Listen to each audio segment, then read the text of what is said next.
नमस्कार, राधे राधे, हर हर महादेव। मैं आपका आचार्य देव।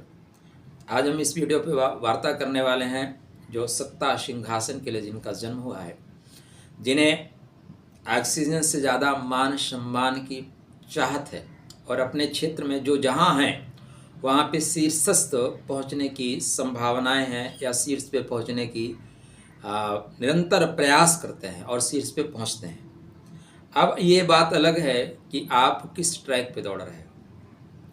आप मध्यम वर्ग में पैदा हुए हैं, जहाँ पे गांव के स्तर के काम कर रहे हैं तो गांव के स्तर पे जाएंगे, शहर के स्तर पे काम कर रहे हैं, शहर के स्तर पे जिस लेवल पे आप काम कर रहे हैं उस लेवल में शीर्ष उठने की संभावनाएं आपके राशि के जातकों की होती है। हम बात कर रहे हैं मघा, पूर्व फाल्गुनी, उत्तर फाल्गुनी, 3 नक्षत्रों से सजी हुई राशि सिंह राशि की।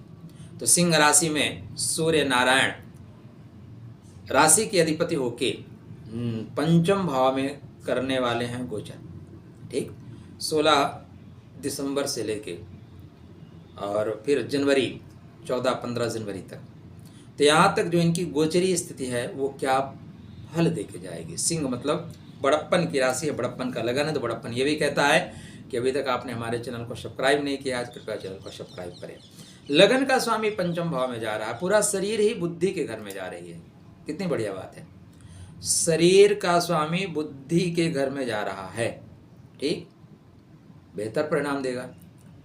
अब यहाँ पे आप देखें तो गुरु के घर में सूर्य नारायण जा रहे हैं। और कौन से जा रहे हैं? गुरु के मूल त्रिकोण राशि में जा रहे हैं। और गुरु महाराज देखिए यहाँ पे एक बड़ी अच्छी स्थिति बन रही है। लगन का स्वामी अपने से पंचम जा रहा है और पंचम का स्वामी अपने से पंचम नवम में जा रहा है। भाई, इससे श्रेष्ठ स्थिति फिर कब बनेगी?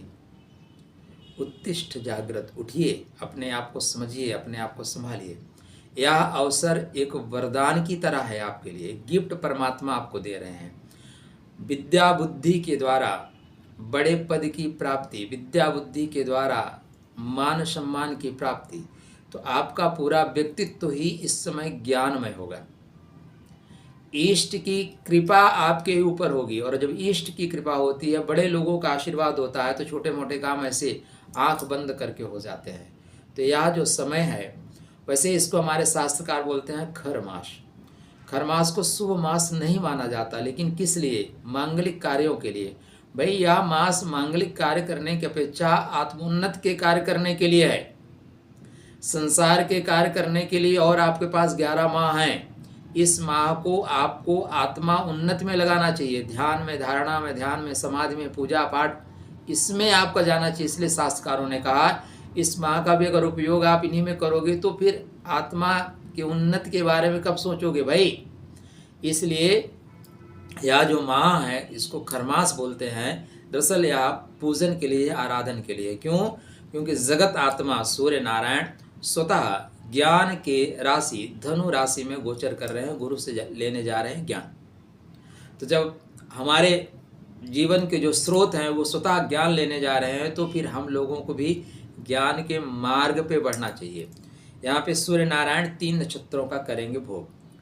केतु के नक्षत्र का, शुक्र के नक्षत्र का सूर्य नारायण अपने ही नक्षत्र में जाएंगे। मतलब मूला, पूर्वाषाढ़ा, उत्तराषाढ़ा 3 नक्षत्रों में गोचर करेंगे। यहाँ पे जैसे स्टार्टिंग करेंगे केतु के नक्षत्र में, थोड़ा सा रिजिड मत होइएगा, जिद मत पालिएगा, नहीं यही सही है, ये भी सही है, वो भी सही है, जो नहीं दिख रहा है वो भी सही है। इस जगत में सब कुछ सही है। हमारी दृष्टि जहाँ तक जाती है, हमें लगता है सृष्टि वहीं तक है, नहीं, इसके बाद भी सृष्टि है। तो दृष्टि को व्यापक रखिएगा, कुंठित मत होइएगा। यहाँ पे केतु के जो नक्षत्र में जाते हैं, केतु क्या है? आध्यात्म का ग्रह है। तो वो चाहता है आध्यात्म से अटैच होइए, तो संसार से थोड़ा सा अलग होना पड़ेगा अटैच होने के लिए। तो यहाँ पे आप थोड़े से जिद्दी हो सकते हैं, तो जिद्दी मत बनिएगा, रिजिड मत होइएगा। यह नक्षत्र मूल में जाने का है। मतलब मूल क्या है? जड़ में जाने का है। और जड़ हमारी क्या है? हम क्या हैं, जगत क्या है, क्यों आए हैं, क्या करना है, क्या वस्तु यहाँ पे जीना है, क्या वस्तु यहाँ पे मरना है। कहते हैं सच्चिदानंद जिसको उसमें मुझमें क्या अंतर है, इसका सतत खोज करना सारे धर्मों से बढ़कर है। ये मूल है। तो यहाँ मूल परंपराओं को फॉलो करते हुए आप आगे बढ़िएगा। ठीक, अगर आप परंपरावादी हैं तो केतु 100% आपको सपोर्ट करेगा। जो लोग परंपरावादी नहीं है, राहु उनको बहुत सपोर्ट करता है। आप परंपराओं को तोड़ के बढ़िए, राहु आपका माला लेके स्वागत करेगा, आ जाओ। परंपराओं को पकड़ के रखेंगे तो आपका केतु आपको बहुत सपोर्ट करेगा। इस संसार की एक अजीब सी स्थिति बनती है। तो यहाँ पे जो स्थिति बन रही है सिंह राशि के जातकों के लिए, ज्ञानात्मक तरीके से बढ़ने के लिए ज्ञान मिलेगा आपको। इसके बाद पूर्वाषाढ़ा नक्षत्र में जाएंगे। पूर्वाषाढ़ा किसका है? शुक्र नारायण का नक्षत्र है और आपकी कुंडली में पराक्रम और कर्मा का स्वामी है। तो पराक्रम के द्वारा कर्म में गति, पराक्रम के द्वारा नौकरी के क्षेत्र में विकास, पराक्रम के द्वारा ऑफिस के आसपास माहौल बहुत अच्छा रहेगा।